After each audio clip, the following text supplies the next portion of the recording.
আল্লাহ তাআলার জাহান্নামের ফেরেশতারা কোমরের ভিতরে শিকল লাগাইয়া জাহান্নামের ভিতরে টানতে থাকবে। এরে দুনিয়ার মানুষ রে,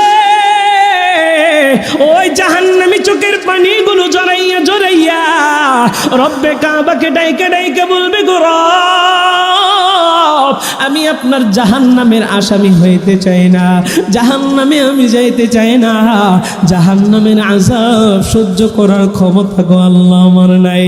ও গো রব্বে কাবা, আপনি আমারে একটা বার সুযোগ দেন, একটা বার সুযোগ দেন, আমি আবার দুনিয়াতে যাইতে চাই। দুনিয়াতে যাইয়া এবার আমি একটু নেক আমল কইরা আসবো, আর গুনাহ করব না, আর চুরি করব না, ডাকাতি করব না, আর জিনা করব না, ব্যভিচার করব না। ও গো রব্বে কাবা, আমি এখন থেকেই নামাজ পড়ব, কোরআন তিলাওয়াত করব, সময় মতো যাকাত দিব। ও গো রব্বে কাবা, এক কথায় আমি আর গুনাহ করব না, নেক আমল করে আসব। আমাকে একটা বার সুযোগ দেন, আমি দুনিয়াতে আরেকবার যাইতে চাই। ও বুরগাঁওয়ের মুসলমান, আপনাদেরকে একটু জিজ্ঞাসা করে নেই, জবাবটা একটু উচ্চ আওয়াজে জানায় দেন। আল্লাহ কি সেই দিন বান্দারে দুনিয়াতে আসার কোনো সুযোগ দিবে? আর জোরে কান। এ বুরগাঁওয়ের মুসলমান, আল্লাহ সেই দিন কোনো সুযোগ দিবেন না, কারণ মৃত্যুর পরে আল্লাহ কাউরে সুযোগ দেন না।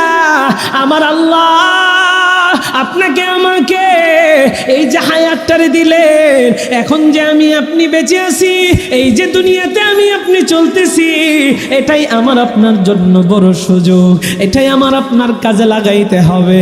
এই জন্যই তো নবী বলেন, আর দুনিয়া মাজরাতুল আখিরাহ, এই দুনিয়াটা আখিরাতের ক্ষেত শুরু, এখান থেকেই তোমার আমল ইনকাম করে যাইতে হবে, আখিরাতের নেক আমল অর্জন করে যাইতে হবে। আরে বুরগাঁওয়ের মুসলমান,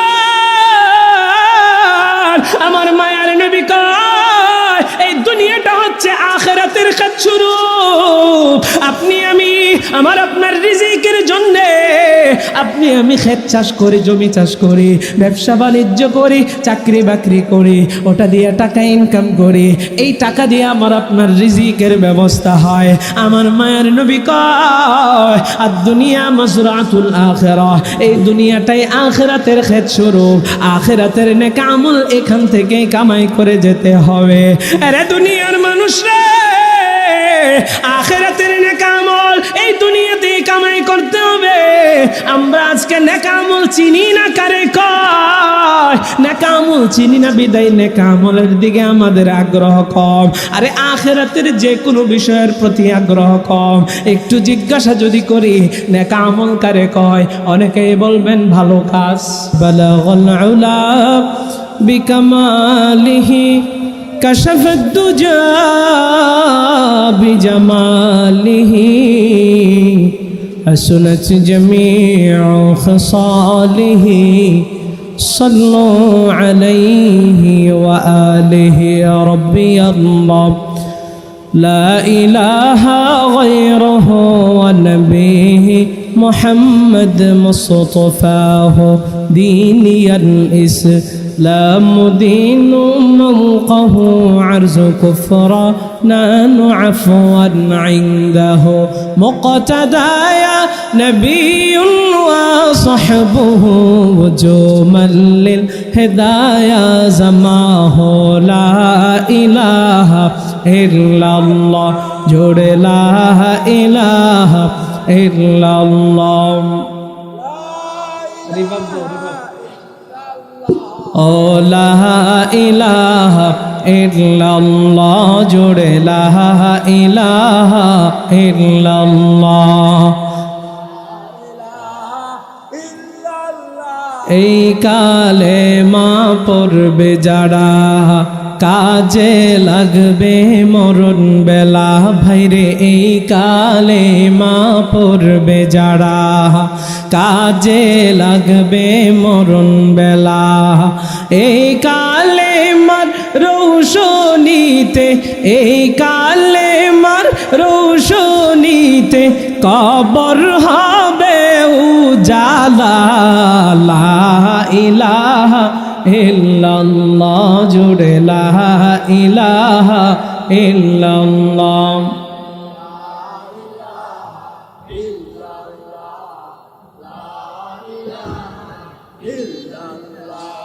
লা ইলাহা ইল্লাল্লাহু মুহাম্মাদুর রাসূলুল্লাহ। সকলেই পড়ি সাল্লাল্লাহু আলাইহি ওয়া আলিহি ওয়াসাল্লাম। আলহামদুলিল্লাহ, জামিয়া মুহাম্মাদিয়া দারুস সালাম বরগাঁও তারাইল কিশোরগঞ্জের উদ্যোগে আয়োজিত আজকের 15তম বার্ষিক ইসলামী সম্মেলনের মুহতারাম সম্মানিত সভাপতি উস্তাজুল আসাতিজা শাইখুল হাদিস আল্লামা মুফতি মুসলিহুদ্দিন কাসেমি হাফিজাহুল্লাহ, প্রতিষ্ঠাতা অত্র মাদ্রাসা, আজকের মাহফিলে উপস্থিত সম্মানিত সহসভাপতি মাওলানা সাইদুর রহমান দামাত। আজকের মাহফিলে আমার পূর্বে আলোচনা করছিলেন প্রখ্যাত আলেমে দ্বীন, বিশিষ্ট ইসলামী চিন্তাবিদ, আমাদের প্রত্যেকটা মানুষের হৃদয়ের স্পন্দন হযরতুল আল্লাম মাওলানা ইয়াহিয়া মাহমুদ হাফিজাহুল্লাহ। চমৎকার কথা বলছিলেন। তিনি যতটুকু কথা বলেছেন প্রত্যেকটা কথার উপরে আল্লাহ আমাদেরকে আমল করার তৌফিক দান করুক, জোরে বলেন আমিন। আজকের মাহফিলে উপস্থিত দিগার মুহতারাম মুআজ্জাজ উলামায়ে কেরাম, আমার সামনে উপবিষ্ট আল্লাহ তাআলার আশিকিন, জাকিরিন, শাকিরিন, মুহিব্বিন, মুহিক্কিন ও পিতৃতুল্য মুরব্বিন ইজাম, বিভিন্ন পেশাজীবীর আমার দিন দরদি পরহেজগার মুত্তাকিন যুবক ভাইরা, ছোট্ট ছোট্ট কলিজার টুকরা মাসুম বাচ্চারা, তালেব ইলম মাদ্রাসার ছাত্র ভাইরা, পর্দার অন্তরালে অবস্থানরতা শ্রদ্ধেয়া সম্মানিত মা বোনেরা, মহান আল্লাহ যে আল্লাহ শানহু আম্মান ওয়ালহুর দরবারে অসংখ্য অগণিত লাখো কোটি শুকর ও সুজুদ, যে মহান রব্বুল আলামিন আমাদেরকে অত্যন্ত দয়া করে মায়া করে ভালোবেসে তার কুদরতি রহমতি বরকতি জান্নাতের বাগানে পবিত্র এই মজলিসে আল্লাহ তাআলা অসংখ্য অগণিত মানুষ থেকে যাচা ও বাছাই করে আমাকে আপনাকে কোরআন এবং সুন্নাহ থেকে কিছু কথা শোনার জন্য এখানে বসার তৌফিক দিয়েছেন। এজন্য অন্তরের অন্তঃস্থল থেকে মন প্রাণ উজাড় করে দিয়ে মহাব্বতের সহিত কোনো কৃপণতা না করে সকলেই সমস্বরে একত্রে শুকরিয়া আদায় করি, পড়ি আলহামদুলিল্লাহ। ও বরগাঁওবাসী, আমরা এই শুকরিয়া আদায় করলাম কার? সবসময় শুকরিয়া আদায় করতে হবে কার? আপনাকে আমাকে জবান দিয়েছেন কে? কথা বলার শক্তি দিয়েছেন কে? তাইলে সর্বোচ্চ আওয়াজ পাওয়ার দাবিদার কে? এটাই বুঝি আপনার আমার সর্বোচ্চ আওয়াজ। সর্বোচ্চ আওয়াজ তো দেই নির্বাচনের সময়। 5 টাকার কালো চা, 100 টাকার কালো নোট আর 500 টাকার কালো নোট, 1 প্যাকেট আগুল বিড়ি যদি হয়, 1 প্যাকেট আকিস বিড়ি যদি হয়, তাইলে তো পুরাই মাথা নষ্ট। সারাদিন ওই ব্যক্তিটা ভালো হোক আর মন্দ হোক, মিথ্যা স্লোগান, সত্য মিশ্রিত করে, মিথ্যা মিশ্রিত করে স্লোগান দিতে দিতে ভালো গলাটারে ভেঙে ফেলি। কথা কোন ঠিক কিনা? এই যে তাদের জন্য আমরা সর্বোচ্চ আওয়াজ দেই, কিন্তু যে রব জবান দিয়েছেন, কথা বলার শক্তি দিয়েছেন, সেই রবের নাম ধরে একটু ডাকতে মনে চায় না। জুড়ে সুরে বলেন না, আপনার আমার রব কে? আপনাকে আমাকে সৃষ্টি করেছেন কে? সেই রবের জন্য আবারও শুকরিয়া আদায় করছি, আলহামদুলিল্লাহ। আমরা এখানে বসলাম, আমাদের অন্তরে আল্লাহ রাসূলের মহাব্বত আছে না নেই? কম না বেশি? লিল্লাহি তাকবীর, লিল্লাহি তাকবীর। আমাদের ভালোবাসাটা একমাত্র একজনের জন্য হবে, তিনি কে? আপনার আমার রব কে? ওই পাহাড়কে যদি প্রশ্ন করো সৃজন করেছে কে তোমাকে, ভাষাহীন এক জবাব পাবে, আমার প্রভু সে যে আল্লাহ মহান। ওই নদীকে যদি প্রশ্ন করো সৃজন করেছে কে তোমাকে, ঢেউয়ে ঢেউয়ে তার জবাব পাবে, আমার প্রভু সে যে আল্লাহ মহান। ওই পাহাড় বলো নদী সাগর বলো, সবই যে প্রভুর দয়ায় ফুরান। ওই পাহাড় বলো নদী সাগর বলো, সবই যে প্রভুর দয়ায় ফুরান। সে যে আল্লাহ মহান, আল্লাহ আল্লাহ মহান আল্লাহ, সবাই সে যে আল্লাহ মহান আল্লাহ, আল্লাহ মহান আল্লাহ। পাহাড়কে যদি প্রশ্ন করো, জোরে বলেন না আল্লাহু আকবার। খুঁটিবিহীন ওই নীল আকাশে দেখি কত রূপ খেলা, দিনের বেলায় সূর্যের আলো, রাতে তারাদের মেলা। খুঁটিবিহীন ওই নীল আকাশে দেখি কত রূপ খেলা, দিনের বেলায় সূর্যের আলো, রাতে তারাদের মেলা। ওই চন্দ্র বলো তারা সূর্য বলো, সবই যে প্রভুর দয়ায় ফুরান। ওই পাহাড় বলো নদী সাগর বলো, সবই যে প্রভুর দয়ায় ফুরান। সে যে আল্লাহ মহান আল্লাহ, আল্লাহ মহান আল্লাহ, সে যে আল্লাহ মহান আল্লাহ, আল্লাহ মহান আল্লাহ। পাহাড়কে যদি প্রশ্ন করো, সৃজন করেছে কে তোমাকে, ভাষাহীন এক জবাব পাবে। আমার প্রভু সে যে আল্লাহ মহান। ওই নদীকে যদি প্রশ্ন করো, সৃজন করেছে কে তোমাকে, ঢেউয়ে ঢেউয়ে তার জবাব পাবে। আমার প্রভু সে যে আল্লাহ মহান। ওই পাহাড় বলো নদী সাগর বলো, সবই যে প্রভুর দয়ায় ফুরান। ওই পাহাড় বলো নদী সাগর বলো, সবই যে প্রভুর দয়ায় ফুরান। সে যে আল্লাহ মহান আল্লাহ, আল্লাহ মহান আল্লাহ, সে যে আল্লাহ মহান আল্লাহ, আল্লাহ মহান আল্লাহ। পাহাড়কে যদি প্রশ্ন করো, আল্লাহু আকবার। ও বুরগাঁওবাসী, আমার সামনে আজকে যারা বসে আছেন, এই মজলিসটাতে যুবক বেশি না আব্বাজানদের সংখ্যাটা বেশি? একটু পরীক্ষা হয়ে যাক, কি বলেন? পরীক্ষা দিতে প্রস্তুত? প্রস্তুত মনে হয় নাই, প্রস্তুত? দেখি আজকে যুবকদের সংখ্যা বেশি না আব্বাজানদের সংখ্যাটা বেশি। যুবকরা কি আমার সামনে আছে? আওয়াজে বুঝবো, আওয়াজ দিবেন আছে। যুবকরা কি আছে? নাই নাই রে, যুবকরা আছে? আচ্ছা দেখি আব্বাজানদের সংখ্যাটা বেশি মনে হইতেছে, তো আমি আজকে আপনাদের সামনে একটা পরীক্ষা নিতে চাই। দুইটা গ্রুপ, যুবকদের একটা গ্রুপ, আব্বাজানদের আর একটা গ্রুপ। আগে পরীক্ষা দিবে যুবকেরা, এরপরে আব্বাজানেরা পরীক্ষা দিবে। আচ্ছা এর ভিতরে আরেকটা কথা জিগাই, আমার আওয়াজ বুঝতে আপনাদের কষ্ট হয়? ক্লিয়ার বুঝতেছেন? আচ্ছা তাইলে পরীক্ষা প্রথমে দিবে কারা? এই যে আওয়াজ বুঝে না মনে হয়, কারা? এরপরে কারা? আব্বাজানেরা। তাইলে আব্বাজানেরা এখন মুখে তালা লাগান, যুবকেরা রেডি। বাজানরা তাদের সাথে কিন্তু তাল মিলায়েন না, তাইলে পরের বার আপনারা হারবেন। আমি চাই আপনারা জিতেন, হাজার হইলেও আপনারা আমাদের বাপ চাচা। যুবকেরা লিল্লাহি তাকবীর। আমার লজ্জা লজ্জা লাগতেছে, আরেকবার চান্স দিই। হাজার হইলেও তো আমারে কি বুড়া বুড়া লাগে না যুবক যুবক লাগে? এ কথা কয় না, আমারে কি বুড়া বুড়া লাগে? হুজুর ঘুমটা দিয়ে রাখছেন তো বোঝা যাইতেছে না, ঘুমটা খুললা দেখাই দিলাম। আচ্ছা তাইলে যুবকদেরকে আরেকটা চান্স দিচ্ছি। যুবকেরা লিল্লাহি তাকবীর। আচ্ছা এলো যুবকদের আওয়াজ বুরগাঁওয়ের। এবার আসেন আব্বাজানেরা, আপনাদের কিন্তু একটা দুর্নাম আছে। যুবকেরা কয় আর কি, মানুষ বুড়া হয়ে গেলে শক্তি সামর্থ্য কমে যায়, আপনার ঘরে ধাক্কা দিয়ে ফালাইয়া দিবার চায়। আজকে দেখাইয়া দেন যে তোদের চাইতে আমাকে শক্তি এখনো বেশি বেশি, আমাকে লগে ইত্রামি করিস না। আজকে একটু দেখাইয়া দেন। অনেকে পান টান খায় তো গলারে জেম বানায় ফেলাইছেন, কাশি কুশি দিয়ে একটু ক্লিয়ার করেন। আব্বাজানেরা লিল্লাহি তাকবীর। আচ্ছা যুবক গো, দুইটা চান্স দিছি, আব্বাজানদেরকে একটা দিলে এটা খারাপ দেখা যায়, আরেকটা চান্স। লিল্লাহি তাকবীর।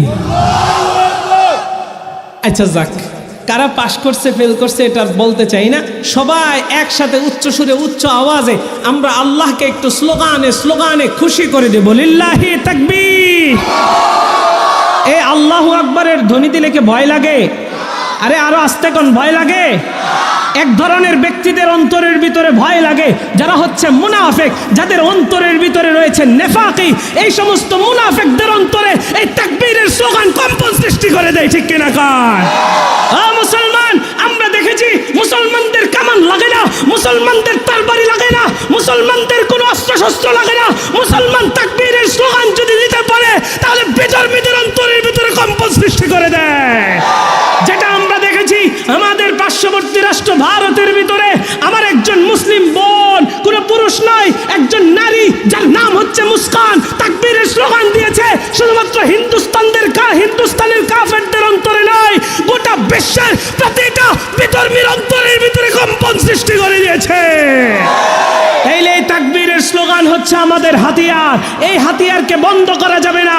আমাদের বাংলাদেশেও এক ধরনের নাস্তিক মুরতাদ বেঈমান আছে যারা তাকবীরের স্লোগানকে সহ্য করতে পারে না, ঠিক কিনা কয়? এই দেশটা ইসলামপন্থীদের দেশ, এই দেশটা কোরআন হাদিসের বাংলাদেশ। এই দেশের ভিতরে ইসলাম আছে, ইসলাম থাকবে, ইসলামকে কেউ মুছে দিতে পারবে না, ঠিক কিনা কয়? এই দেশের ভিতরে কোরআনের রাজনীতি চলবে কি চলবে না? আর আসতে বলেন, চলবে কি চলবে না? আরেকটা কথা, কোরআনের রাজনীতি আছে না নেই? আরো জোরে কন। সমাজ কেমনে চলবে, রাষ্ট্র কিভাবে চলবে, কিভাবে বিচার নেই বিচার ইনসাফ করা লাগবে, যেই রাজনীতি আমার রাসূলুল্লাহ করেছেন, যেই রাজনীতি আবু বকর করেছেন, যেই রাজনীতি ওমর করেছেন, যেই রাজনীতি উসমান করেছেন, যেই রাজনীতি আলী করেছেন, সেই রাজনীতি আমার বাংলাদেশে প্রত্যেকটা ধর্মবান মুসলমানেরা করতে পারবে, ঠিক কিনা কয়? এই দেশের ভিতরে ইসলাম আছে, ইসলাম থাকবে, ইসলামকে কেউ মুছে দিতে পারবে? আরো আস্তে কোন দিতে পারবে? ইসলাম আছে আর ইসলাম থাকবে, ইসলামী রাজনীতি চলছেই চলবে। ইসলাম আছে আর ইসলাম থাকবে, ইসলামী রাজনীতি চলছেই চলবে। ইসলাম আছে আর ইসলাম থাকবে, ইসলামী রাজনীতি চলছেই চলবে। নেতা নয় নীতি চাই, কোরআনী শাসন চাই, ইসলামী হুকুমত চাই চাই চাই। তাই মন গড়া মতবাদ যাক নিপাত যাক, মন গড়া মতবাদ যাক নিপাত যাক, কোরআনী শাসন হোক নবচেতনার ডাক। ইসলাম আছে আর ইসলাম থাকবে, ইসলামী রাজনীতি চলছে চলবে চলবে। আর আস্তে কোন চলবে? নেতার নামে কত ভণ্ড নেতা এসে করে গেল শুধু চুরি ডাকাতি, জনদরদির নামে জনদরদি এসে করে গেল শুধু দুর্নীতি। ওরা যে আসলে চলে বলে কুশলে, ওরা যে আসলে চলে বলে কুশলে, লুটে পুটে খেতে চাই আর কিছু না। ইসলাম আছে আর ইসলাম থাকবে, ইসলামী রাজনীতি চলছে চলবে। ইসলাম আছে আর ইসলাম থাকবে, ইসলামী রাজনীতি চলছে চলবে চলবে। এই দেশে চলবে না কোন নাস্তিক মুরতাদের যুক্তি, তাদেরকে হটাতে দরকার আল্লামা মামুনুল হকের মতো ব্যক্তি।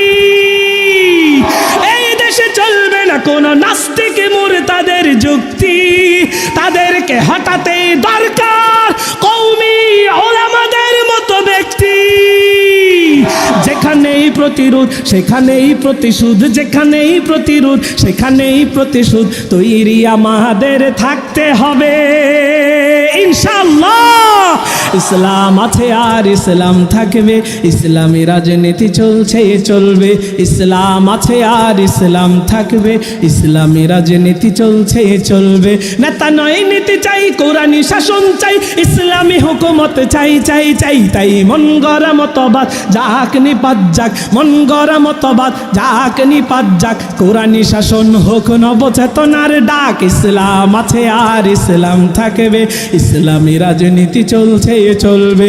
ইসলাম আছে আর ইসলাম থাকবে, ইসলামী রাজনীতি চলছে চলবে চলবে। লিল্লাহি তাকবীর। আল্লাহ আমাদের সবাইকে কবুল করুক, জোরে কোন আমিন। এই দেশের ভিতরে আল্লাহ তাআলা খেলাফত শাসন ব্যবস্থা কায়েম করার তৌফিক দান করুক, জোরে কোন আমিন। সম্মানিত হাজিরিন, কিছুক্ষণ থাকা যাবে? থাকা যাবে? একটু জিকির করেন, লা ইলাহা ইল্লাল্লাহ জোরে লা ইলাহা ইল্লাল্লাহ। আলহামদুলিল্লাহ, আমি আপনাদের সামনে পবিত্র কোরআনের একটি আয়াতে কারিমা তিলাওয়াত করেছি। বিশ্বনবী আখিরি নবী সরকারে দো আলম নবীর অসংখ্য অগণিত হাদিসে বাণী থেকে একটি হাদিস আপনাদের সামনে পাঠ করেছি।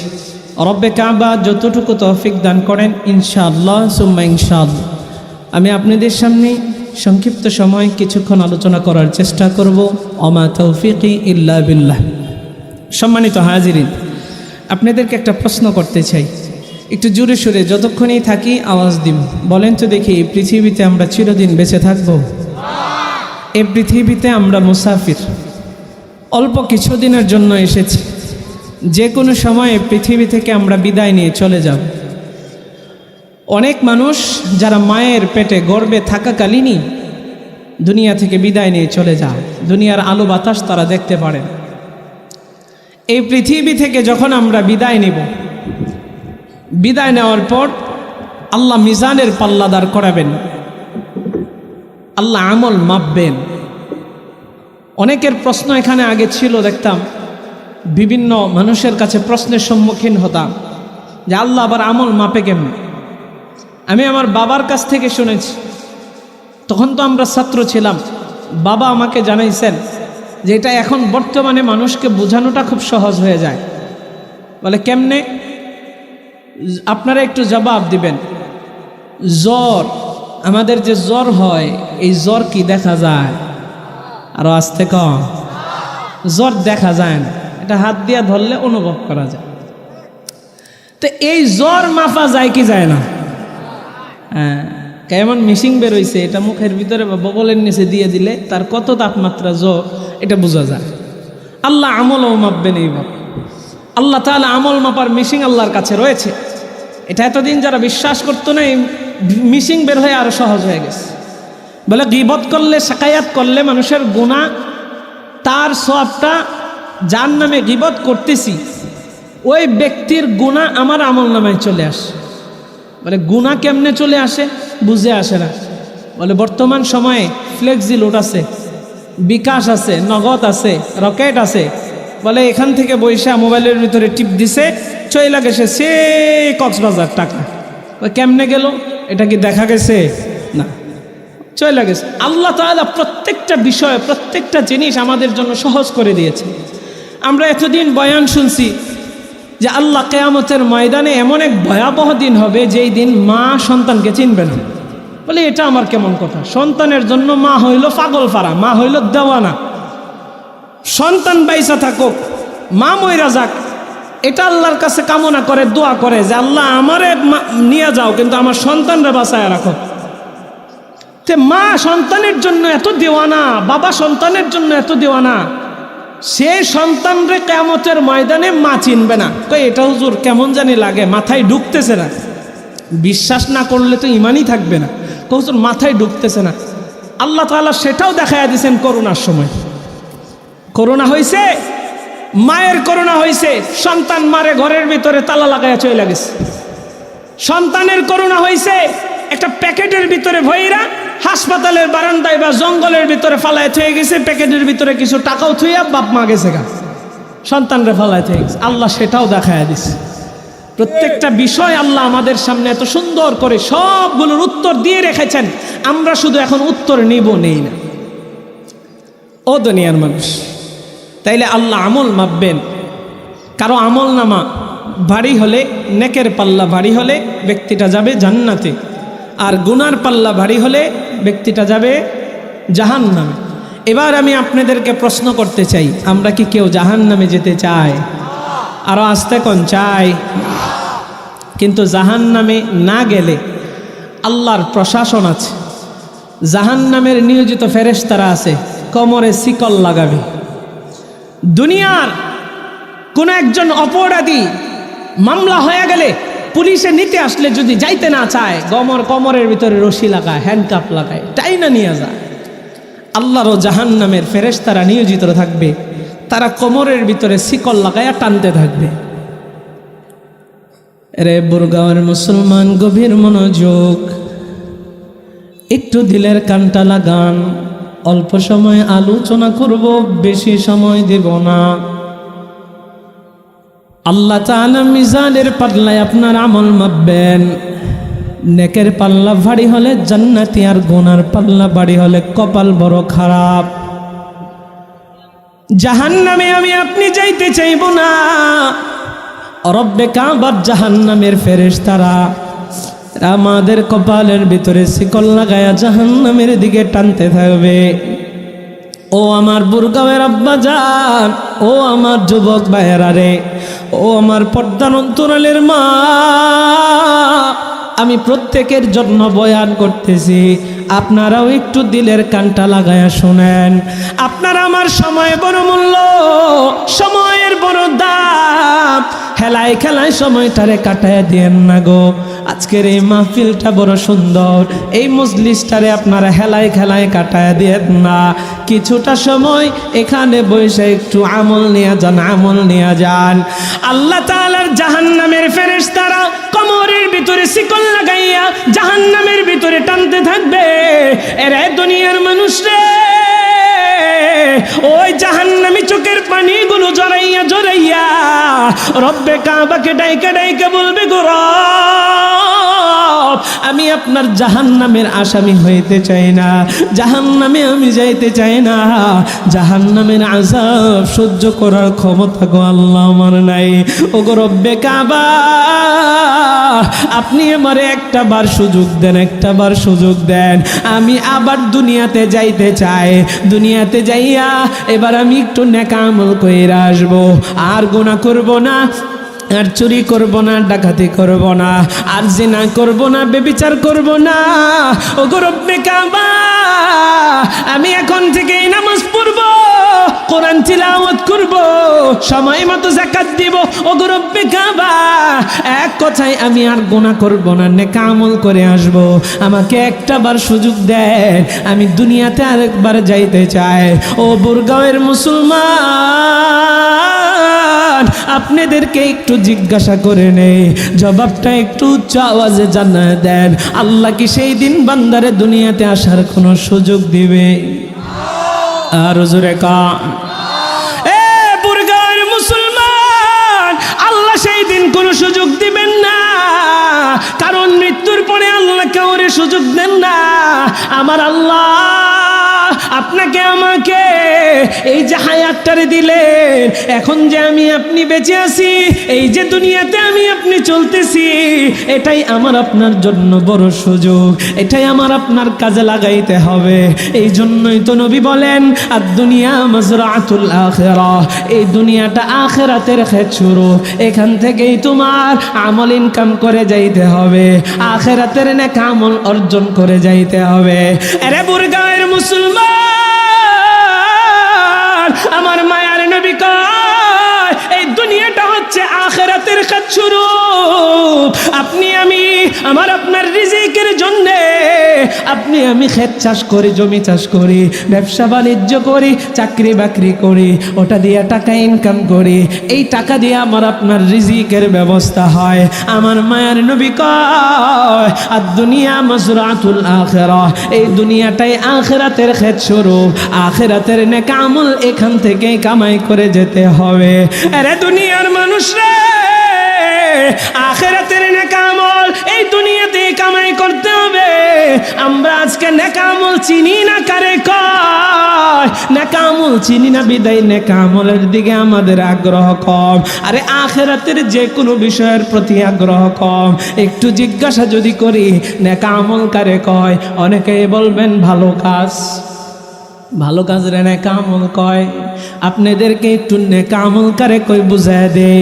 আপনাদেরকে একটু জিজ্ঞাসা করতে চাই, আমাদের বাংলাদেশের যে মুদ্রা আছে, এই মুদ্রার নাম কি? আর জোরে চিনেন না? জোরে কন, সবার বলতে হবে, আরো জোরে কন।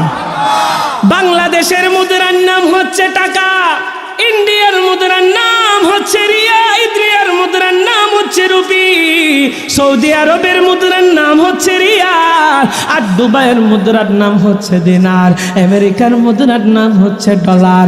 এক এক দেশের মুদ্রার এক একটা নাম আছে। আমার আল্লাহর আখিরাতেরও মুদ্রার একটা নাম রয়েছে। আমার আখিরাতের মুদ্রার নাম হচ্ছে নেকামল। আরে জোরে কন্যা সুবহানাল্লাহ। এ দুনিয়ার মানুষরা একটু দিলের কানটা লাগান, কি বুঝাইতে চাই বুঝেন। আখিরাতের মুদ্রার নাম নেকামল। দুনিয়াতে যেরকম টাকা ছাড়া চলে না, আখিরাতের নেকা আমল ছাড়া চলবে না। ও দুনিয়ার মানুষ আরেকটা বিষয় বোঝায়, বাংলাদেশের টাকা সৌদি আরবে চলে। আপনারা ওয়াজ বোঝেন না, তালে তালে কন। দুবাইয়ে চলে, আমেরিকায় চলে। এক দেশের টাকা আর এক দেশের ভিতরে চলে না। ও দুনিয়ার মানুষ রে, ঠিক তেমনি ভাবে আমার আপনার টাকা কিন্তু আখিরাতে চলবে না। ওই আখিরাতের নেক আমলই চলবে। এরে দুনিয়ার মানুষ রে, এই পৃথিবীর জমিনে আপনার আমার টাকা রাখার জন্য ব্যাংকে অ্যাকাউন্ট খুলতে হয়। বলে অ্যাকাউন্ট খুলে কেমনে?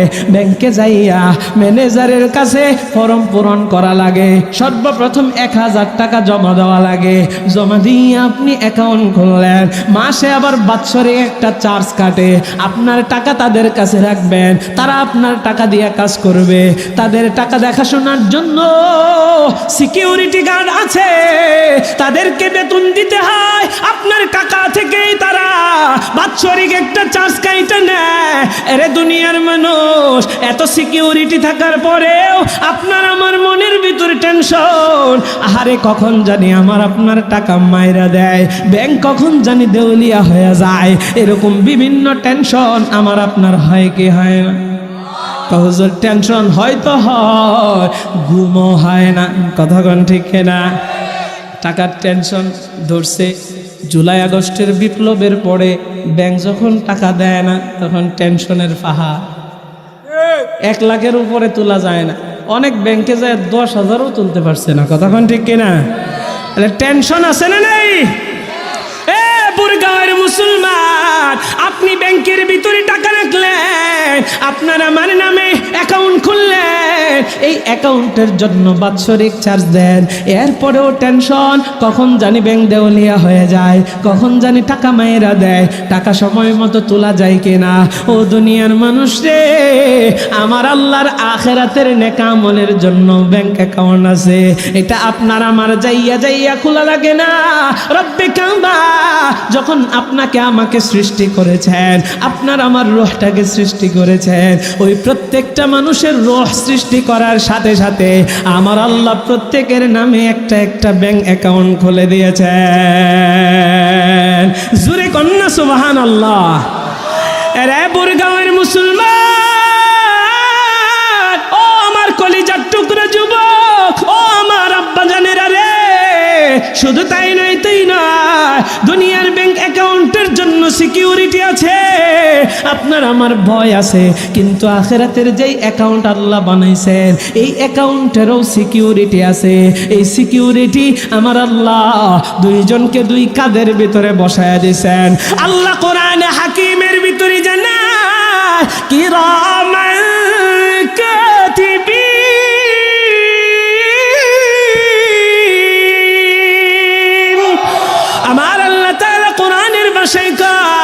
কিরামান কাতিবিন, সম্মানিত লেখক দয়। অনেকেই মনে করেন এক ফেরেশতার নাম কিরামান, আরেক ফেরেশতার নাম কাতিবিন। না না না, কিরামান সম্মানিত, আর কাতিবিন মানে লেখক দয়। দুইজন সম্মানিত ফেরেশতা আল্লাহ কাঁধে বসায় রাখছেন। ডান কাঁধের ফেরেশতা নেক আমল লেখে, আর বাম কাঁধের ফেরেশতা গুনাহ লেখে। ও দুনিয়ার মানুষ রে, এই অ্যাকাউন্ট থেকে নেক আমল কখনো চুরি হবে না।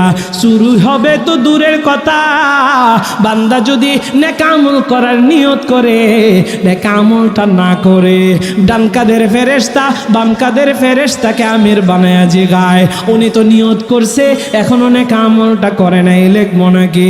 বাম কাদের ফেরেশতা বলে উনি যেহেতু এখনো আমলটা করে নাই, ও ফেরেশতা নিয়ত করছে ভালো কাজে, যাও যাও যাও নেক আমল এখনই তুমি লেখা দাও। জোরে কন্যা সুবহানাল্লাহ।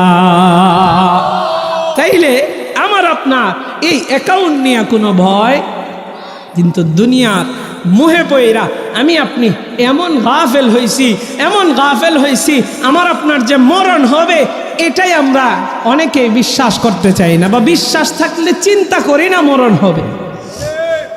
প্রত্যেকেই বাঁচতে চায়, কেউ মরতে চায় না। আপনারা কেউ এখানে আছেন মরতে চান? হ্যাঁ, মরতে চান? যে কয় মরতে চায় অবশ্যই এর বউর লগে তার ভালো সম্পর্ক নাই, সংসারের ভিতরে কিলাকিলি আছে, ঘরের ভিতরে শান্তি নাই, এটার লেগে মরতে চায়। এ কথা কয় না কে? আবার দেখবেন যে বিয়ে শাদী করে নাই, সংসার নাই, এগুলাকে লেগে মরতে চায়, হয় প্রেমে চাকা খাইছে, ঠিক কিনা কন? হুজুর এটা কি কইলেন? উদাহরণ দিয়া বুঝায় দেন, উদাহরণ দিয়া বুঝায় যে যারা মরতে চায় বলে তারা তো আত্মহত্যা অনেকে করে ফেলে, অনেকে করতে চায়, বিভিন্ন ধরনের নানান টেনশনে মরতে চায়। আসলে অরিজিনালি কেউ কিন্তু মরতে চায় না। এক লোকের ক্যান্সার হয়েছে, এই আপনারা কি আছেন? আছেন আপনারা? কিছুক্ষণ চালানো যাবে? আচ্ছা, এক লোকের ক্যান্সার হয়েছে, লোকটা ডাক্তারের কাছে মরে যাবে, আর কতদিন বাঁচবেন? এই 1 মাস 2 মাস বাঁচবেন। এখন একটু জবাব দিবেন, জবাবটা একটু জোরে সুরে দিয়েন, মন মতো দিয়েন, যাতে জিগাই আবার দ্বিতীয়বার আর জিজ্ঞাসা করা না লাগে। লোকটা বাড়িতে আইসা নাকে তেল দিয়া ঘুমাবে? আরো জোরে কন। কি করবে? বাঁচার চেষ্টা করবে, মানে চিকিৎসা করবে। চিকিৎসা না কইরা বাড়িতে তেল দিয়া ঘুমাবে না, চিকিৎসা করার জন্য ডাক্তারে বলছে আপনি বাঁচতে পারেন, আপনার যাইতে হবে ইন্ডিয়া। হ্যাঁ, ইন্ডিয়ার ভিসা করছে, যাইতে হবে আপনার, অন্য দেশে যায় চিকিৎসা করতে হবে। সেটাই টাকা নাই, আছে জমি জমা, তা বিক্রি কর। জমি নাই, বাড়িরা আছে, তাও বিক্রি কর, এরপরে আমি আমার চিকিৎসা করে বাঁচতে চাই। কথা কোন ঠিক কিনা? বাঁচতে চায়, আপনি মিলায় দেখেন। আর যেটা বাঁচতে চায় না, সত্যি কথা তার সংসারে অশান্তি আছে বা বেজাল একটা আছে, মরতে চায়, বাঁচতে চায় না। তো সম্মানিত হাজিরিন, আমি আমার একজন মুরব্বী দেখেছিলাম, আমার দাদির বয়স হয়েছিল অনেক। ওই গ্রামের ভিতরে আবার সবচাইতে বেশি একজন হায়াত পাইছে, আরেক দাদি, তার 103 বছর বা 4 বছর হয়েছে, এখনো বাইসে আছে। তো আমার দাদি তার কাছে গেছে ফানি ফরান্ত। কি ফরান্ত? তার ফানি ফরা খাইলে আরো হায়াত আমার দাদি পাইতে পারে। আমার দাদির হায়াত মনে করেন 70 বা 75 হয়েছে, তাও বেডি বাঁচতে চায় আরেকজনের তে ফানি ফরা খায়া হইল। এগুলো হইলো গ্রামের কিছু কুসংস্কার আছে, চিন্তা ভাবনা। তো এটা দিয়ে একটা উদাহরণ, ভালো উদাহরণ হইল। তিনি হায়াত পাইতে চায়, কেউ মরতে চায় না। আরে এমন কি আমার আপনার আব্বাজান বাবা আদম, তিনিও তো মরতে চান নাই। জোরে কন্যা সুবহানাল্লাহ। কমুনি